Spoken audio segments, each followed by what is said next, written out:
Hey everybody, and welcome to another video here on Canucks Connection.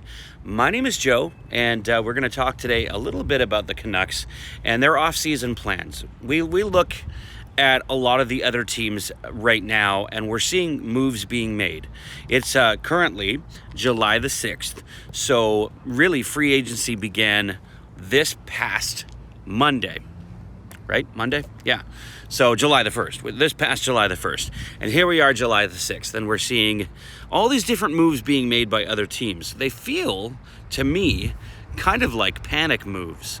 It's July, but we're seeing a lot of these moves being made, but the Canucks are not doing anything. What we have to ask is are the Canucks in a position where they need to be panicking right now?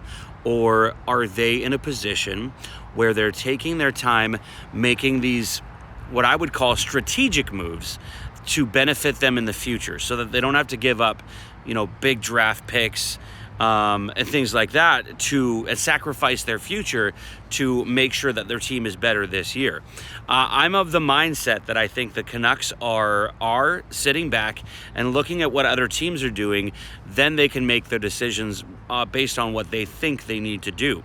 Maybe they don't do any more moves this offseason, and then they make their moves during the season, which is something very common with Jim Rutherford, and as we're seeing, Patrick Allvin is doing the same thing.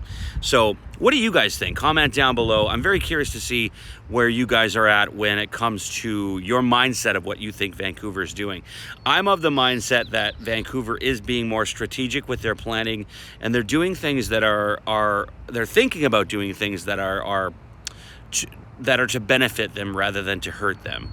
I feel like right now they're in a position where, with the team that they have, they could theoretically go into the season like this. They'll be a very heavy-hitting team.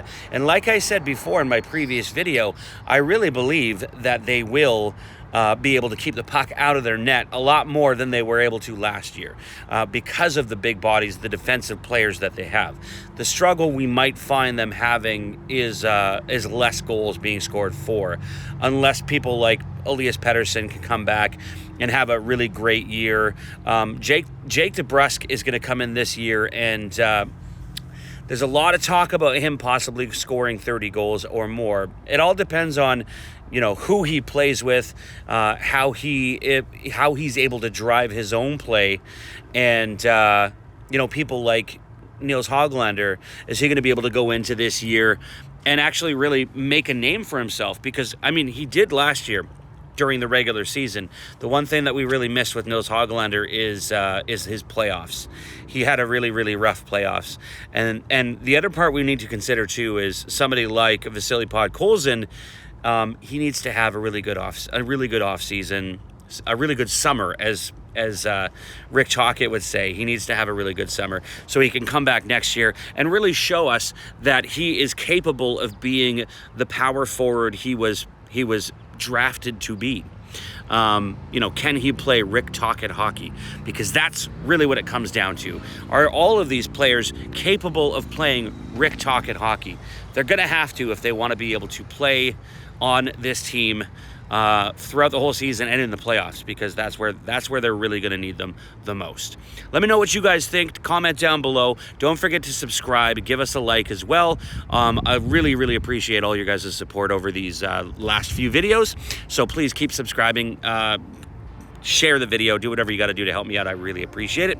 And we will see you guys in the next video. Until then, go Canucks go.